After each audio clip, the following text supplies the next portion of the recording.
বলো না তোমাদের এই কষ্ট হবে সেটা আমরা চাই না, ভালো করে তোলো তাহলে বলো তুলে নিয়ে যাবে। সেকেন্ড টাইম চলো চলো বাইকিং করা হয়ে গেছে অলরেডি, বারবার বলা হচ্ছে আপনাদেরকে, আপনার কথা শুনছেন না একদম, স্যারকে বলতে দিতে হবে, নেতারা বললে সমস্যা। সরকারি জায়গায় বসা যাবে, বাইকিং করা হয়েছে বুঝলেন, আর দোকান লাগানো যাবে না।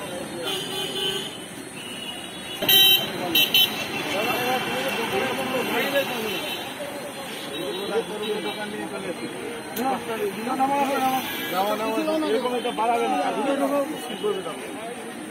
মোবাইল নিয়ে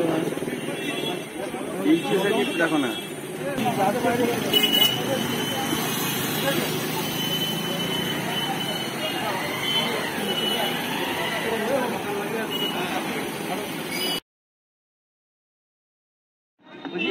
আজকে কি সতর্ক করা হলো না এবং আগামী পরশু থেকে কি ভাঙা শুরু হবে? হ্যাঁ, আজকে সতর্ক করা হয়েছে, কালকে আবার আমাদের একটা মিটিং আছে 10টার সময় পৌরসভাতে, অল স্টেক হোল্ডারকে নিয়ে, মানে মিউনিসিপ্যালিটি, এসডিও অফিস স্টাফ এবং আমাদের পুলিশ প্রশাসনের লোক সবাই থাকবে। কালকে একটা মিটিং হবে, তারপরে আমরা দেখব ওয়ার্ড ওয়াইজ, এরিয়া ওয়াইজ যেখানে যেখানে এনক্রোচমেন্ট হয়েছে বেশি করে ওটা আমরা রিমুভ করব।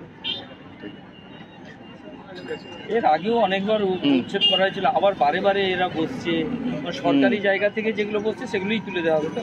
হ্যাঁ, সেগুলোই তুলে দেওয়া হবে, যেখানে যেখানে আবার বসে গেছে সেগুলো তুলে দেওয়া হবে। আর আপনারা দেখতেই পাচ্ছেন বেশিরভাগ আমরা ওই ট্রাফিক নিয়েই মেনলি ইস্যুটা হচ্ছে, যে কনজেশন বেশি বেড়ে যাচ্ছে। যেমন আপনি এখন দেখলেন হাসপাতাল মোড়ে মেডিকেল কলেজ আছে,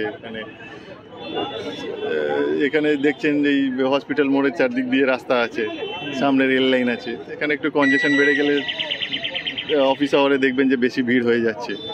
তো এইগুলো ফার্স্ট আমরা টার্গেট করবো, তারপরে বাকিগুলো আমরা আস্তে আস্তে করবো। ঠিক আছে।